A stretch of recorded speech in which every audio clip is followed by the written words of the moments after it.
بسم اللہ الحمدللہ والصلاۃ والسلام علی رسول اللہ وعلی آلہ وصحبہ اجمعین اما بعد فاعوذ باللہ من الشیطان الرجیم بسم اللہ الرحمن الرحیم رب اشرح لی صدری ویسر لی امری واحلل عقدۃ من لسانی یفقہوا قولی۔ السلام علیکم ورحمۃ اللہ وبرکاتہ۔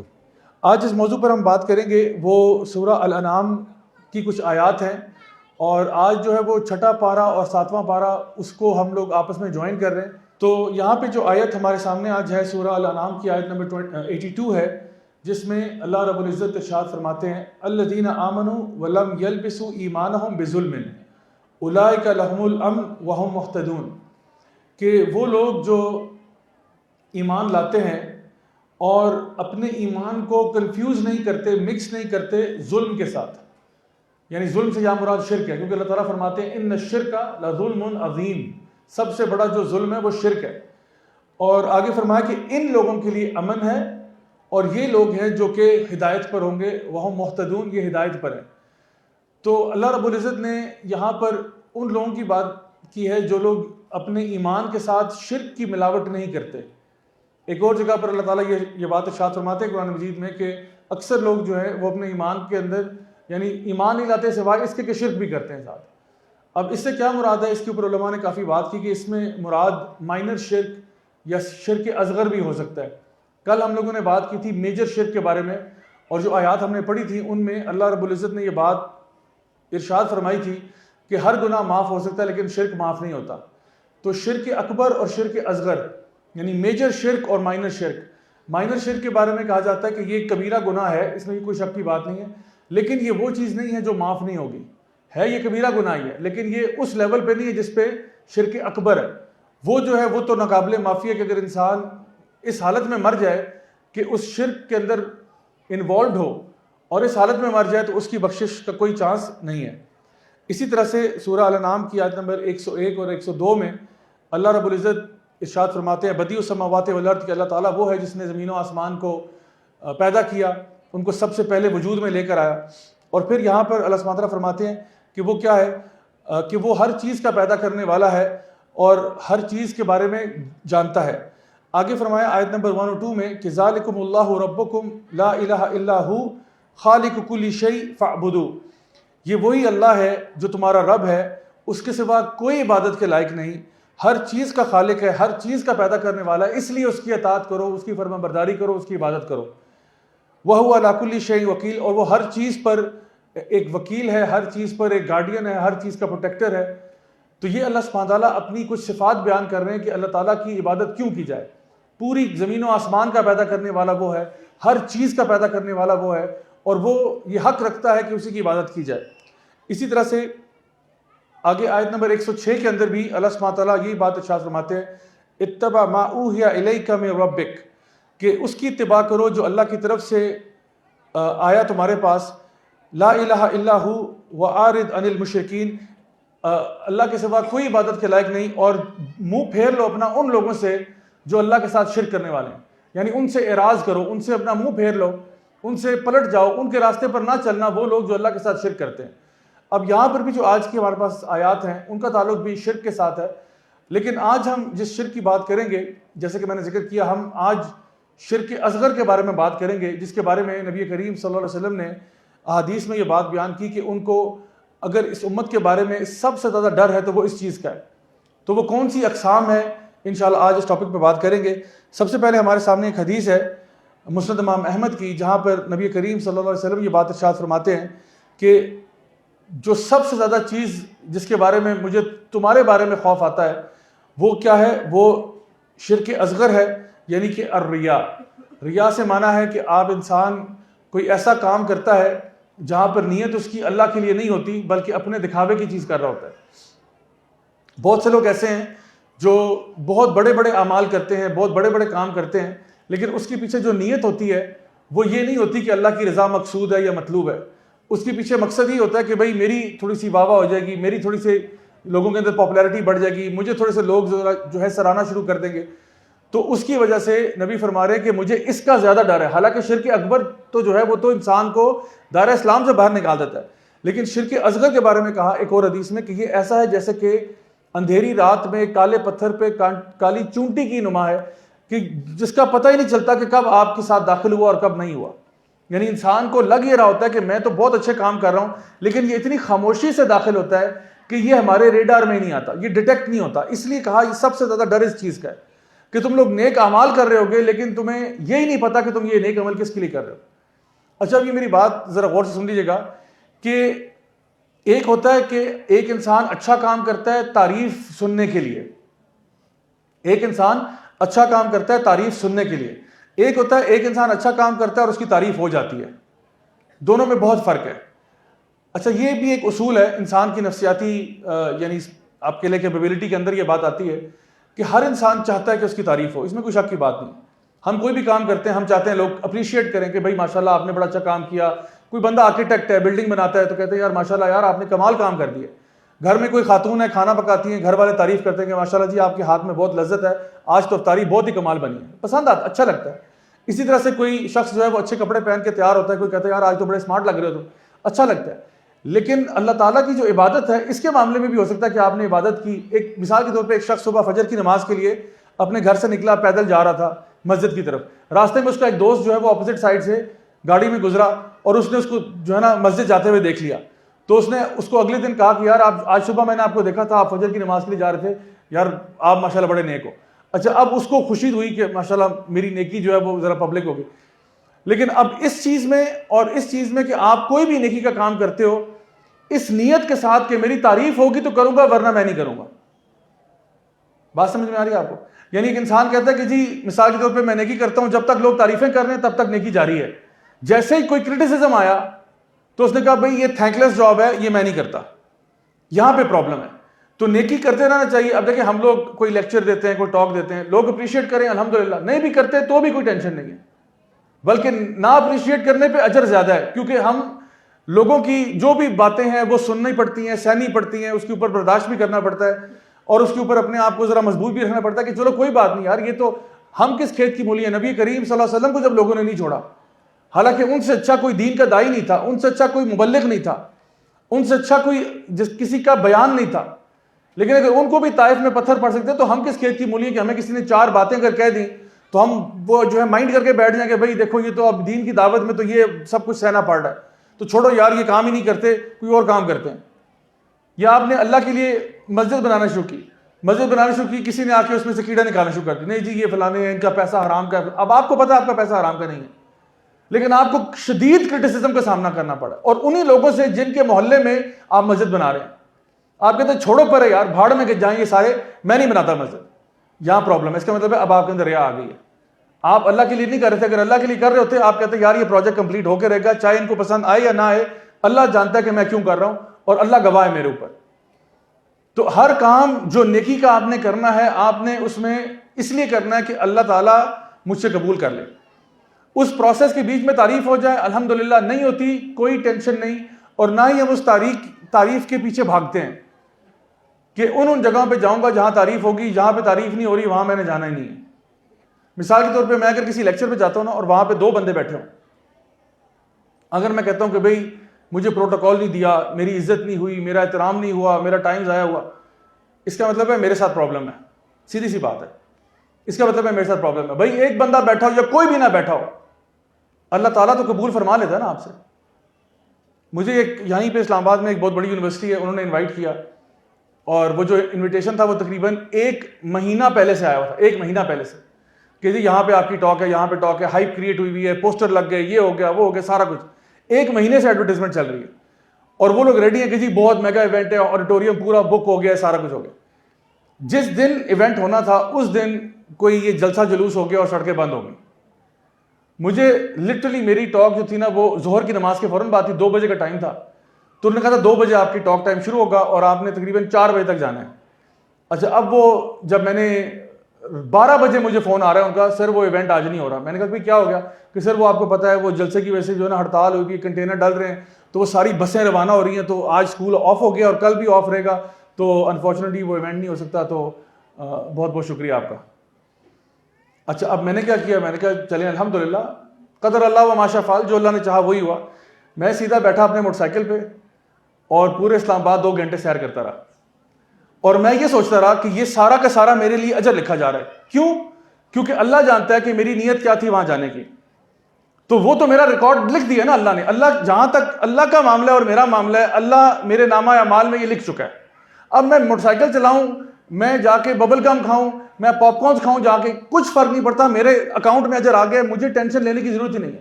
اب میں کہوں نہیں آپ نے کیا کیا, میرا وقت برباد کر دیا, میرا ٹائم بڑا قیمتی ہے, اللہ نے مجھے ڈے آف دے دیا, 2 گھنٹے میرے وہاں بک ہوئے ہوئے تھے, وہ ٹائم سلاٹ خالی ہو گیا, اب چلاؤ موٹر سائیکل, کوئی مسئلہ نہیں.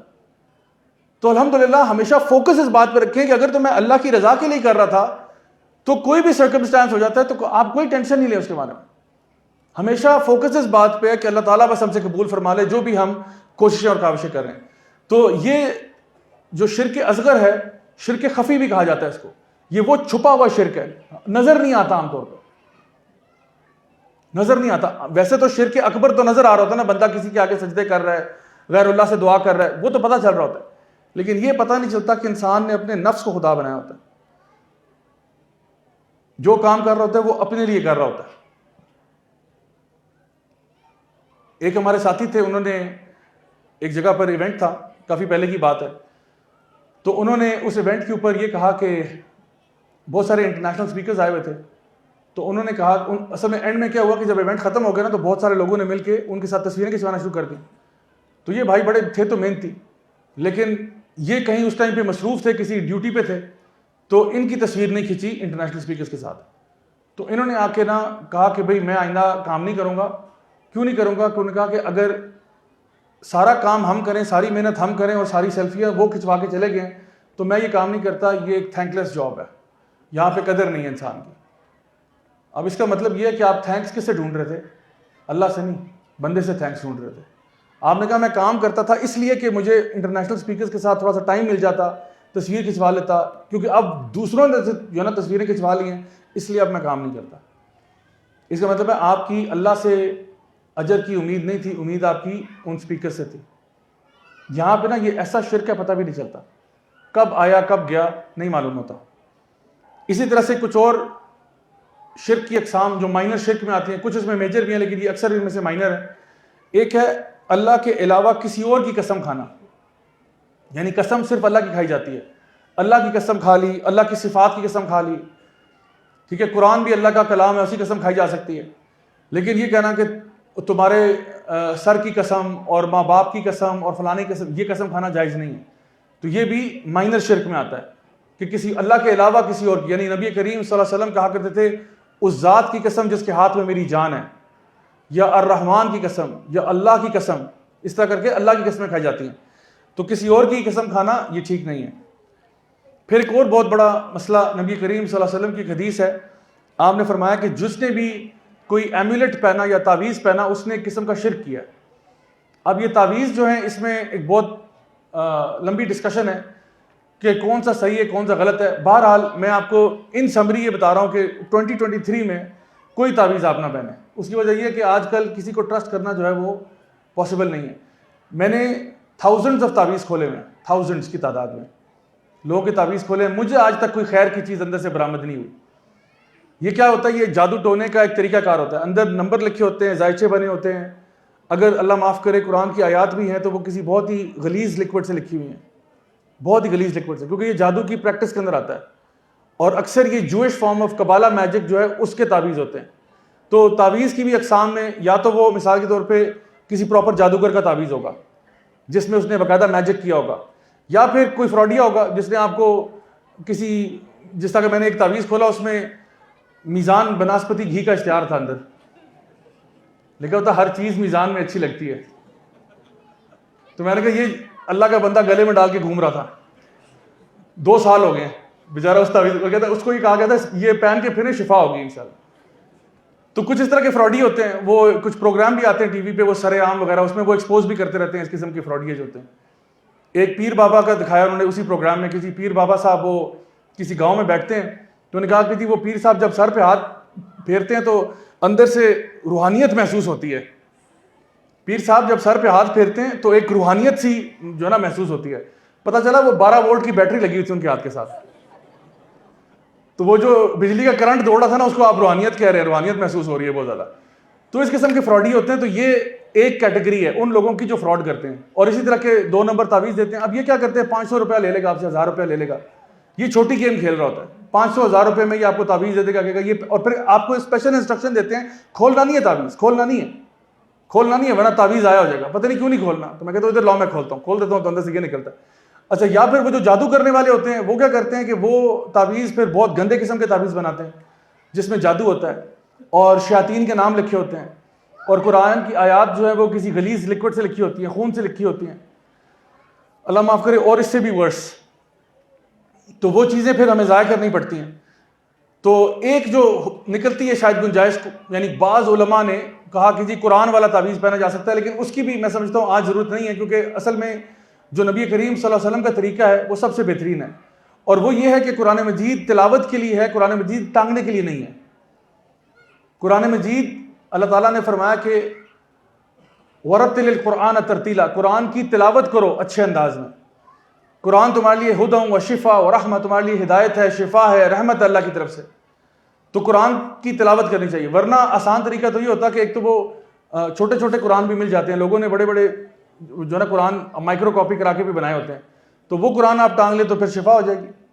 یعنی بجائے ایک آیت لکھنے کے پورا قرآن ہی لے کے پھریں, یا اور بہتر چاہیں تو آپ USB لے لیں ہمارے اسٹال سے پورے قرآن والی, اس میں پورا قرآن بھی ہوگا, ترجمہ قرآن بھی ہوگا, تفسیر بھی ہوگی, یہ والا لیکچر بھی ہوگا خاص طور پہ تبرک کے لیے.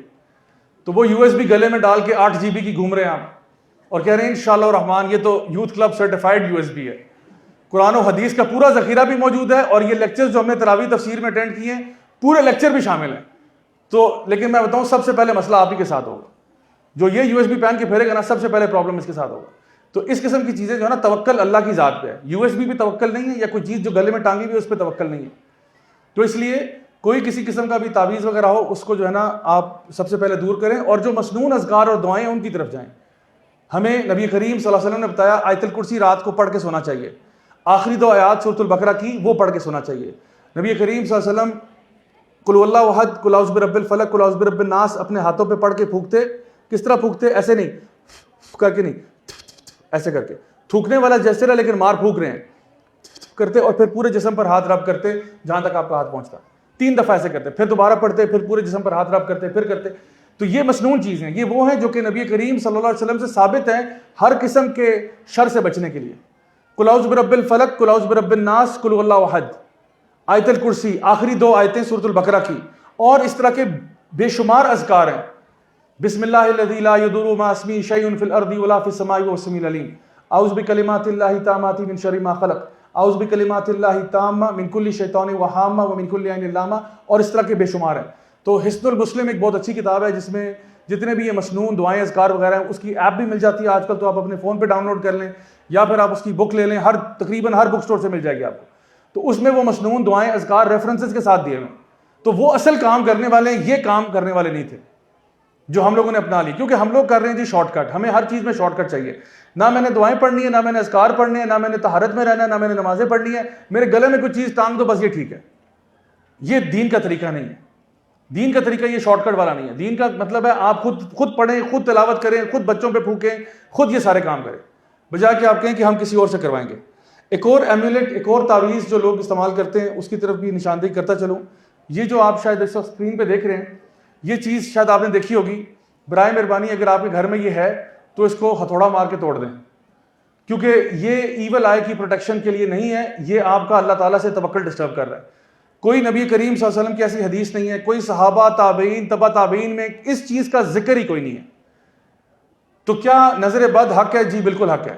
کیا اس کو توڑنے کا طریقہ یہ ہے؟ جی نہیں, یہ طریقہ نہیں ہے نظر بد ختم کرنے کا, بلکہ یہ الٹا آپ کا توکل اللہ سے ڈسٹرب کر رہا ہے. کہ مانگنا اللہ سے تھا, آپ نے اپنے گھر میں ایک چیز ٹانگ لی کہ جی ساری کوئی سپر پاورز اس میں آ گئی ہیں, پتہ نہیں کون سی کوئی مارول کی فلم دیکھتے رہے آپ, جہاں پہ آپ کو لگا کہ سارا کچھ اس کے اندر جذب ہو جائے گا. کوئی جذب نہیں ہوگا اس میں. یہ صرف ایک کانچ کا ٹکڑا ہے, بڑے آرام سے ٹوٹ جاتا ہے. میں نے بہت توڑے ہوئے ہیں, کوئی ٹینشن نہیں انشاءاللہ, بہت ہی آرام سے ایسے پھینک کے ٹوٹ جائے گا انشاءاللہ. تو یہ توڑیں جس طرح آدم جو ہے نا ابراہیم علیہ السلام نے اپنے بت توڑے تھے نا جا کے, تو اگر آپ کے گھر میں اس قسم کے بت پڑے ہوئے نا چھوٹے چھوٹے بت, ان کو توڑیں, کیونکہ ہم نے یہ شرک نہیں کرنا, ہم نے اللہ تعالیٰ کے ساتھ کسی کو ایسوسیٹ نہیں کرنا. نظر بد سے بچنے کا طریقہ نبی کریم صلی اللہ علیہ وسلم نے جو دعا سکھائی ہے, اعوذ بکلمات اللہ التامہ من کل شیطان وہامہ ومن کل عین لامہ, یہ دعا ہے. اسی طرح فلق ناس ہے, آیت الکرسی ہے, وہ جو میں نے چیزیں بتائی ہیں, یہ چیزیں ہیں نظر بد سے بچنے کے لیے. اور نظر بد کیوں لگتی ہے؟ اس کی مین وجہ ہوتی ہے حسد، مین وجہ اس کی حسد ہے. اور علماء اس کے بارے میں بیان کرتے ہیں کہ ایک انسان آپ کے ساتھ جو حسد کرنے والا ہے وہ آپ کو ایک مطلب اس کی مجھے پوری سائنس نہیں پتہ اس کے پیچھے، لیکن بہرحال وہ یہ کہتے ہیں کہ ایک بندہ جو آپ کے ساتھ حسد کرنے والا ہے وہ آپ کو آپ کی چیزوں کو بری نگاہ سے دیکھ رہا ہے، اور وہ بری نگاہ جس کو آج کل ہم لوگ نیگیٹو وائبس کہتے ہیں وہ ٹرانسمٹ کر رہا ہے آپ کی طرف، جس کی وجہ سے آپ کے ساتھ کوئی معاملہ درپیش آ جاتا ہے. اور ہمیں کیسے پتہ چلتا ہے کہ کوئی چیز بری نظر سے ہوئی ہے یا کوئی حادثاتی طور پہ واقعہ ہو گیا؟ تو جو بری نظر کے ساتھ تعلق ہے وہ ان چیزوں کا ہے جہاں پہ کوئی بہت سڈنلی کوئی چیز آپ کے ساتھ ہوئی ہے. صحابہ یہ بات ارشاد فرماتے ہیں کہ ایک صحابی باقی صحابہ کے ساتھ ایک دریا کے اندر نہا رہے تھے، اور باقی کچھ صحابہ وہاں پہ کپڑے دھو رہے ہیں، کوئی کچھ کام کر رہے ہیں. تو ایک صحابی وہاں پہ نہا رہے تھے، تو آدھے وہ پانی کے اندر تھے، آدھے پانی سے باہر تھے. تو تھے بڑے ماشاءاللہ خوش عقل بھی تھے، جسم بھی ماشاءاللہ تگڑا تھا ان کا. تو ایک اور صحابی وہاں سے گزرے اور انہوں نے ان کی فزیک کو اپریشیٹ کیا. انہوں نے کہا کیا جسم ہے اس کا اور کیا اس کی سکن ہے، اور کوئی آگے بات نہیں کی، بس یہ کہا. تو وہ صحابی جو پانی میں نہا رہے تھے وہ دھڑام سے گر گئے پانی میں. باقی صحابہ نے ان کو اٹھایا، وہاں سے باہر نکالا اور نبی کریم صلی اللہ علیہ وسلم کے پاس لے گئے. تو آپ نے سب سے پہلے کہا کہ کس نے اپنے بھائی کے ساتھ یہ سلوک کیا ہے؟ تو صحابہ نے فرمایا یا رسول اللہ کسی نے کوئی سلوک نہیں کیا، یہ تو بس نہا رہے تھے اور ایک تعریف کی کسی نے اور بس. تو نے کہا ان کو بلایا جائے جس نے تعریف کی تھی. وہ جب آئے تو آپ نے کہا کہ کیوں تم اپنے بھائی کو مارنے پہ تلے ہوئے ہو؟ تو نے کہا مطلب یا رسول اللہ میں نے کیا کیا؟ انہوں نے کہا کہ اگر تم کوئی چیز اچھی دیکھتے ہو تو تم کیوں اللہ تعالیٰ کو بیچ میں نہیں لے کے آ سکتے تھے؟ یعنی تم کہہ دیتے اللہم بارک لہو یا بارک اللہ فیکم یا ماشاء اللہ تبارک اللہ، کچھ کہہ دیتے تو اس طرح کی بات، تو اس کو نظر نہ لگتی. لیکن چونکہ تم نے کچھ نہیں کہا، بس یہ کہا کیا جسم ہے، واہ واہ کیا جسم ہے، کیا اس کی سکن ہے، بس یہ کہا تم نے، تو اس کی وجہ سے اس کو نظر لگی، اور نظر ایک دم سے لگی ہے، بالکل ٹھیک ٹھاک تھے، شاش بشاش کوئی مسئلہ نہیں، ایک دم سے گر جاتے ہیں. پھر نبی نے ان صحابی سے کہا کہ جا کے آپ اپنے وضو کا پانی لے کر آئیں. وہ اپنے وضو کا پانی یعنی وضو کرنے کے بعد پانی اکٹھا کیا جہاں پہ وضو کر رہے ہیں، پانی جمع کر رہے ہیں، وہ پانی لے کر آئے. تو ان صحابی جو بے ہوش ہو چکے تھے ان کے سر کے اوپر سے وہ پانی انڈھیلا تو وہ ٹھیک ہوئے ایک دم سے. تو اب ہمیں اگر یہ معلوم نہ ہو کہ نظر کس کی لگی ہے، پہلے تو اس میں ایک بات یہ ہے کہ اگر کوئی آپ کو کسی پہ شک ہونا کہ اس کی نظر لگی ہے، تو حدیث میں آتا ہے اگر کوئی آپ سے پانی مانگتا ہے آپ کے وضو کا تو اس میں گھبرانے کی ضرورت نہیں ہے، نہ اس پہ اوپر افینڈ ہونے کی ضرورت ہے کہ تمہیں کیا لگتا ہے میں تمہیں نظریں لگا رہا ہوں، میں تمہارے سے حسد کرتا ہوں، کیونکہ حسد کے بغیر بھی نظر لگ سکتی ہے. یعنی میں نے کہا میجرلی حسد کی وجہ سے لگتی ہے، ورنہ اس کے بغیر بھی لگ سکتی ہے. تو کوئی اگر آپ کے وضو کا پانی مانگ لے تو اس میں دے دینا چاہیے. دوسری بات یہ کہ کبھی کبھار ایسا ہوتا ہے ہمیں نہیں پتا کس کی نظر لگی ہے، خاص طور پہ آج کل سوشل میڈیا کے دور میں ہم نے کوئی تصویر اٹھا کے ڈال دی تھی، اس میں بھی احتیاط کرنی چاہیے، ویسے آپس کی بات ہے. تصویر اٹھا کے ڈال دی، اب کیا ہوا نظر لگ گئی، ہمیں نہیں پتا جی وہ 1000 بندے میں سے کس کی لگی ہے. تو اس کیس میں پھر پانی جو ہے وہ دم کر کے اس کے اوپر وہ اس طرح سے انڈھیلا جا سکتا ہے، اس کے اوپر سورۃ البقرہ کا دم کیا جا سکتا ہے، آیت الکرسی آخری 2 آیات سورۃ البقرہ کی، 4 کل وغیرہ یہ چیزیں کر کے دم کی جا سکتی ہیں تاکہ انشاءاللہ اس سے شفا ہو جائے. تو لیکن یہ جو طریقہ کار ہے نا، یہ جو ٹانگنے والا، یہ کوئی طریقہ کار نہیں ہے، یہ نظر بد کا علاج نہیں ہے. حالانکہ علاج یہ تھا اگین کہ اپنے آپ کو زیادہ سے زیادہ اللہ تعالیٰ کی حفاظت میں رکھیں مسنون دعائیں اور اذکاروں کے ساتھ. پھر ایک اور چیز جو شرک کی طرف لے کے جاتی ہے وہ جادو خود ہے، اور یہ شرک اکبر تک لے جائے گی آپ کو. کیوں؟ کیونکہ اس میں انتہا درجے کا کفر کرنا پڑتا ہے جادوگر کو جادو کرنے کے لیے. جادو کے بارے میں اللہ تعالیٰ نے قرآن مجید میں سورہ البقرہ میں ارشاد فرمایا کہ بابل میں ہاروت ماروت 2 فرشتے نازل ہوئے تھے لوگوں کے آزمائش کے لیے، اور وہاں پہ جادو سکھایا گیا لوگوں کو جو ہسبینڈ وائف کے بیچ میں سپلٹ کریٹ کرتا تھا. اور اس کے علاوہ بھی بہت قسم کے جادو ہوتے ہیں، اور جوش قبالہ میجک اور ووڈو میجک اور یہ سب قسم کے میجک ہوتے ہیں، اور ان کے بڑے نیگیٹو اثرات ہوتے ہیں.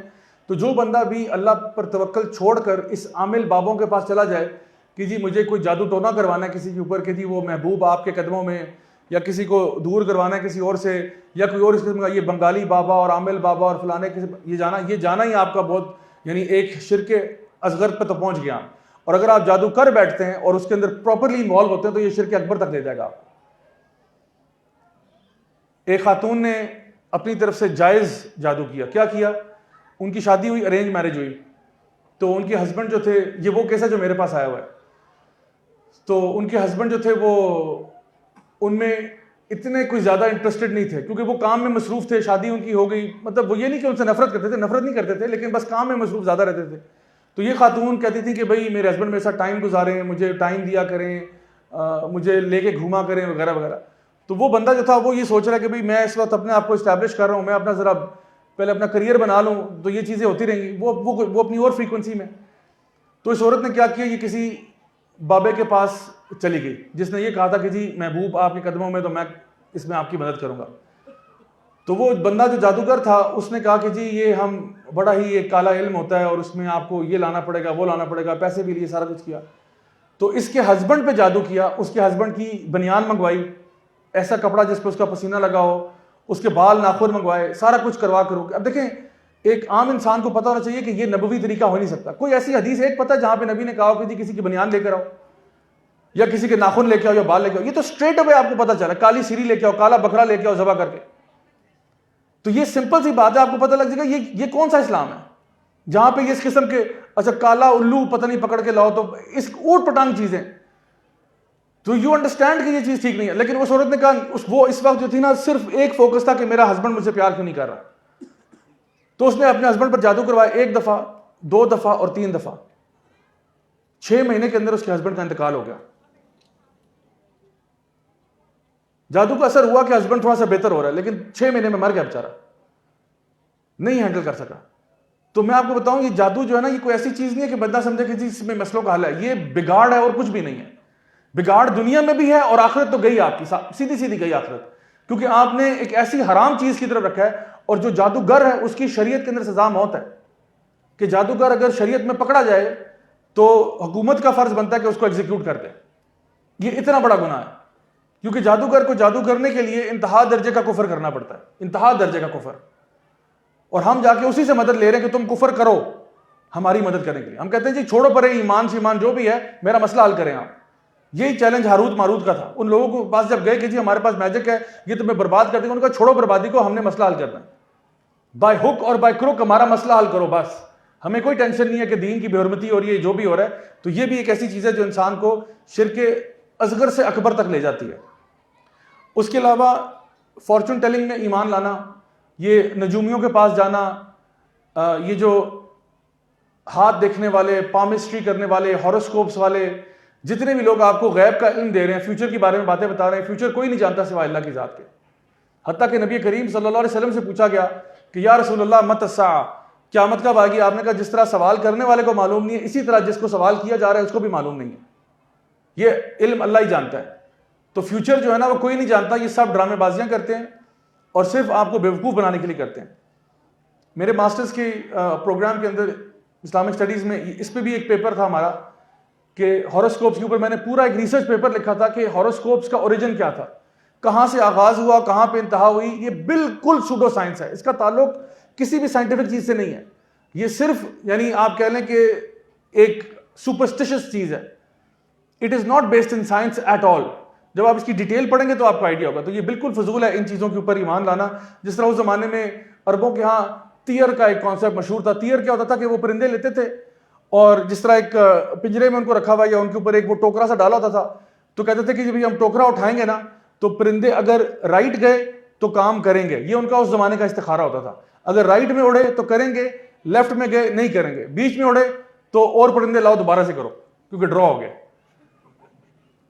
تو یہ وہ کرتے تھے. اب یہ ان کے ہاں یہ دین تھا کہ چلو جی سارے اکٹھے ہو جاؤ, سارے آگے چلو جی پرندوں کے ساتھ اب تیر کرتے. کوئی فیصلہ کرنا ہے, وہ ٹوکرا اٹھایا ادھر گئے, ہاں جی اب یہ فیصلہ کرنا پڑے گا. اب یہ کیا ہے؟ یہ سب ڈرامے بازی ہے, یہ سپرسٹیشن ہے. تو وہ اس زمانے میں جو کرتے تھے, آج ہم بڑے سوفسٹیکیٹڈ ہو گئے, ہم بھی وہی سپرسٹیشن کر رہے ہیں, وہی چیزوں پر ہم بھی ایمان لا رہے ہیں. ہاروسکوپ سٹارز بتائیں گے کہ آپ کا دن اچھا ہو رہا ہے یا برا ہو رہا ہے. یعنی پورے کلاسیفیکیشن جو ہے 12 سٹارز کے اندر انہوں نے بریک اپ کر دیا. تو جتنے بھی مثال کے طور پہ جتنے بھی کیپریکونز ہیں ان کا آج برا دن گزرا ہے.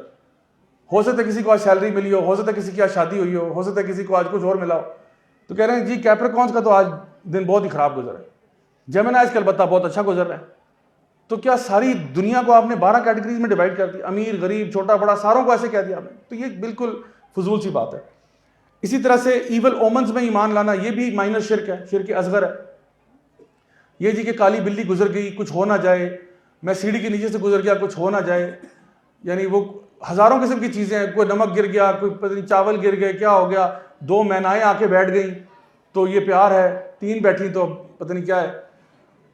تو اس طرح کی چیزوں پر ایمان لانا نا یہ بھی کیا ہے؟ توہم پرستی ہے. آپ ان چیزوں پر بلیو کر رہے ہیں جن کی کوئی حیثیت نہیں ہے, کوئی بیسس نہیں ہے. تو جو بندہ اس قسم کی چیزوں پر بھی ایمان لاتا ہے یہ بھی شرک اصغر کر رہا ہے, اللہ سے توکل ڈسٹرب کر رہا ہے اپنا. تو ہمارا دین جو ہے نا ہمیں ان چیزوں سے لبریٹ کرتا ہے. Finally last but not least, اللہ تعالیٰ کے فیصلوں پہ ناراض ہونا, یہ بھی ایک مائنر فارم آف شرک ہے. اللہ تعالیٰ کے فیصلوں پر ناراض ہونا, کوئی ہو گیا کچھ, مثال کے طور پہ کوئی نقصان ہو گیا, کوئی بھی ایسا معاملہ ہو گیا, تو to be internally dissatisfied with inevitable events. کچھ ہو گیا, اب آپ نے کہا یہ ہائے میرے ساتھ ہی کیوں ہوا, یہ میرے ساتھ کیوں ہوا, میں نے آخر کسی کا کیا بگاڑا تھا. بھئی جو کچھ ہوا اللہ تعالیٰ ہر معاملے میں بہتری کرتا ہے ہماری. اللہ تعالیٰ کو پوری پکچر نظر آ رہی ہوتی ہے اور ہمیں صرف ایک چھوٹا سا پکسل نظر آ رہا ہوتا ہے. یہ ایسی مثال ہے کہ اگر ایک چھوٹا سا بچہ 5-6 سال کا, اس کا باپ اس کو ڈینٹسٹ کے پاس لے کے جاتا ہے, تو بچے کے دانت خراب ہوئے میں وہ ڈینٹسٹ کے پاس لے کے جاتا ہے کہ جی اس کی ٹوتھ ایکسٹریکشن ہوگا یا کوئی روٹ کنال ہوگا. تو بچہ 15 منٹ ڈینٹسٹ کی چیئر میں ہے, اس کو انجیکشن بھی لگا ہے, اس کے اوپر ڈرل بھی لگی ہے, اس کو دانت بھی نکالا گیا, 15 منٹ اذیت میں ہے. اور جب وہ اذیت میں تھا تو اس کا سائڈ پہ باپ کھڑا مسکرا رہا تھا کہ کوئی بات نہیں بیٹا, اٹس اوکے بیٹا, کوئی بات نہیں, اٹس اوکے. بچے کو لگتا ہے میرا باپ کوئی بہت ہی نیکسٹ لیول کا سیڈسٹ ہے کہ بھئی میں یہاں تکلیف میں ہوں اور یہ کھڑا مسکرا رہا ہے. تو وہ باپ سے ناراض ہو جاتا ہے کہ بھئی میں وہاں پہ تکلیف میں تھا, میرا باپ مسکرا رہا تھا, کہ میرے باپ نے جان بوجھ کر مجھے ڈینٹسٹ کی چیئر میں لٹایا ہے اور کہا کچھ بھی نہیں ہوگا, کچھ بھی نہیں ہوگا, اور مجھے پتا ہے میرے ساتھ کیا ہوا ہے. تو میرے ساتھ تو یہ میرے باپ نے بہت برا کیا, بہت برا کیا میرے ساتھ. 15 منٹ جس اذیت میں تھا میرے باپ کو آئیڈیا بھی نہیں. لیکن کیا یہ باپ نے محبت میں کیا یا نفرت میں کیا بچے کی؟ ظاہری بات ہے یہ باپ کی محبت ہے. کیوں؟ کیونکہ باپ بڑی پکچر کو دیکھ سکتا ہے, بچہ نہیں دیکھ سکتا. بچے کو صرف وہ ڈینٹسٹ کی چیئر ہی نظر آ رہی ہے. باپ دیکھ رہا ہے کہ اگر یہ اس پروسیس سے نہ گزرا نا, اس تکلیف سے نہ گزرا, تو اگلا پورا سال بیچارے کا بہت خراب رہے گا, یہ ہر روز رات کو تکلیف میں ہوگا. تو بہتر یہ کہ بجائے ہر روز رات کو تکلیف اور اذیت سے گزرے, یہ 15 منٹ کی پین بیٹا برداشت کر لو, آگے سارا کلیئر ہے رستہ. تو کبھی کبھار کیا ہوتا ہے کہ ہماری کوئی چاہت ہوتی ہے اور اللہ تعالیٰ ہماری اس چاہت سے ہمیں روک دیتا ہے, لیکن یقین جانی اسی میں ہمارے لیے خیر ہوتی ہے. تو اس لیے اللہ تعالیٰ پر بھروسہ, اللہ پر توکل ہونا چاہیے کہ جو بھی میری زندگی میں ہوگا نا وہ میری بہتری کے لیے ہوگا. یہ جان لیں اللہ تعالیٰ ہمیں ہماری ماؤں سے زیادہ محبت کرتا ہے. تو کیوں اللہ برا چاہے گا ہمارے لیے؟ ہو سکتا ہے وہ عارضی طور پہ آپ کو چیز سمجھ میں نہیں آئی. جیسے ایک چھوٹا بچہ ہے 2 سال کا, وہ بار بار ہیٹر کی طرف ہاتھ بڑھاتا ہے, ہیٹر ہے نا, ہیٹر کی طرف ہاتھ بڑھاتا ہے, تو ماں سے کہتی ہے مت کرو مت کرو مت کرو. پھر ماں بھی تنگ آ جاتی ہے, زور سے ہاتھ پہ تھپڑ مارتی کہ میں نے کتنی دفعہ تمہیں منع کیا نہیں کرو. تو اب بچے کو تو لگی ہے, ہاتھ پہ چوٹ لگی ہے. اب وہ کہتا ہے ماما گندی ہیں. وہ کوئی بات سنی نہیں, کہتا ماما گندی ہیں. اس کی جو نا بڑی بہن آ کے سمجھا رہی ہے, اس کو کہتا نہیں ماما گندی ہیں. کیوں گندی ہے؟ کیونکہ ماما نے مجھے ہاتھ پہ مارا ہے. اب یہ ماما کی محبت ہے یا نفرت ہے؟ محبت ہی. اگر نفرت ہوتی تو کہتی بیٹا بسم اللہ کر کے ہاتھ کیوں, سر گھساؤ اپنا پورا اندر, جاؤ شاباش جاؤ, واپس نہ آنا, thank you, good riddance to bad rubbish. ٹھیک ہے. لیکن ماما نے ایسا نہیں کیا. ماما تو کہہ رہی ہے, ماما نے ہاتھ پہ تھپڑ مارا کیونکہ ماما کو پتا ہے یہ جو تکلیف تمہیں ہوئی ہے نا بیٹا, اس سے تمہاری جان بچ گئی ہے. بچے کو نظر آ رہا تھا ہیٹر ہے, بڑا پیارا لگ رہا ہے, اس کو ہاتھ لگاؤں گا پتہ نہیں کیا ہوگا, اس کو نہیں سمجھ آ رہی تھی. ماں کو پوری پکچر پتا ہے. تو اسی طرح سے کبھی کبھار نا ہم بھی کہیں ہاتھ بڑھاتے ہیں اور اللہ تعالیٰ نا ہمیں روک دیتا ہے. ہم کہتے ہیں کہ میرے ساتھ کیا ہو گیا, یہ میرے ساتھ کیا ہوا ہے, میں نے کسی کا کیا بگاڑا تھا؟ کچھ نہیں بگاڑا آپ نے, فکر نہ کریں. لیکن اللہ نے آپ کو بہت بڑی مصیبت سے روکا ہے, کیونکہ آپ کی عقل لمیٹڈ ہے. آپ کی اور میری طاقت لمیٹڈ ہے نا. میں یہ ٹیبل اٹھا لوں گا لیکن باہر کوئی کھڑا ہوا ٹریکٹر نہیں اٹھا سکتا. میں کرسی اٹھا لیں گے, ٹیبل اٹھا لیں گے, مائکروفون اٹھا لیں گے, ٹریکٹر نہیں اٹھا سکتے. تو طاقت کی کیا ہے؟ لمٹس ہے. طاقت ہے لیکن لمیٹڈ ہے. آئی سائٹ بھی ہے, مجھے آپ لوگ نظر آ رہے ہیں لیکن اس ہال سے باہر کیا ہے مجھے نظر نہیں آ رہا, یا اس دیوار سے پیچھے کیا ہے آپ کو نظر نہیں آ رہا. تو آئی سائٹ کی بھی لمیٹیشنز ہیں, سماعت کی بھی لمیٹیشنز ہیں. آپ کو میری آواز آ رہی ہے لیکن ساتھ والی مارکی میں کیا چل رہا ہے ہمیں نہیں پتا. تو سماعت کی بھی لمیٹیشنز ہیں. اسی طرح ہماری عقل جو ہے, ہم بہت کچھ سوچ سکتے ہیں لیکن عقل کی بھی کیا ہے؟ لمیٹیشنز ہیں. اللہ تعالیٰ العلیم بھی ہے, الحکیم بھی ہے. سب سے زیادہ علم والا اللہ ہے اور سب سے زیادہ حکیم بھی اللہ ہے. یعنی سب سے زیادہ نالجبل بھی اللہ ہے اور سب سے زیادہ انٹیلیجنٹ بھی اللہ ہی ہے. تو اللہ کے فیصلے مکمل علم پر مبنی ہوتے ہیں اور میکسیمم انٹیلیجنس والے ہوتے ہیں. میکسیمم یعنی بیسٹ فیصلے اللہ کے ہوتے ہیں جو میں اور آپ سوچ بھی نہیں سکتے. بٹ یہ تو ہم سوچ سکتے ہیں کہ اللہ کا فیصلہ نا میرے لیے بہتر ہوگا, مجھے ابھی سمجھ میں نہیں آ رہی, انشاءاللہ آ جائے گی, خدا کی قسم مجھے سمجھ میں آ جائے گی. ابھی نہیں آئے گی، 2 سال بعد آ جائے گی، 10 سال بعد آ جائے گی، 15 سال بعد آ جائے گی، لیکن میں یقین دلاتا ہوں سمجھ ضرور آئے گی آپ کو. تو اس لیے اللہ تعالیٰ پر بھروسہ کرنا سیکھیں. یہ اللہ تعالیٰ کے فیصلوں پر ناراض ہو جانا کہ یہ میرے ساتھ کیا ہو گیا، یہ میرے ساتھ، فکر نہ کریں. اس کا آپ کو کچھ ہی عرصے کے بعد پتہ چل جائے گا کہ وہ فیصلہ کیوں ہوا تھا آپ کے ساتھ، اور پھر آپ اللہ کا شکر ادا کرو گے کہ اللہ تیرا شکر ہے کہ جو ہوا وہ ویسے ہی ہوا جیسا تو چاہتا تھا. تو اس لیے یہ کچھ چیزیں آج ہم لوگوں نے ڈسکس کی ہیں کہ شرک اکبر تو ہے ہی ہے، لیکن شرک اصغر کیا ہے، بہت ساری اس کی اقسام ہیں. اللہ تعالیٰ سے دعا کہ اللہ تعالیٰ ہمیں ہر قسم کے شرک سے محفوظ فرمائے اور ہر طرح کی آفتوں، مصیبتوں، پریشانیوں سے دور رکھے. اللہ تعالیٰ ہم سب کو نیک عمل کرنے کی توفیق عطا فرمائے. جزاکم اللہ خیرا، والسلام علیکم ورحمۃ اللہ وبرکاتہ.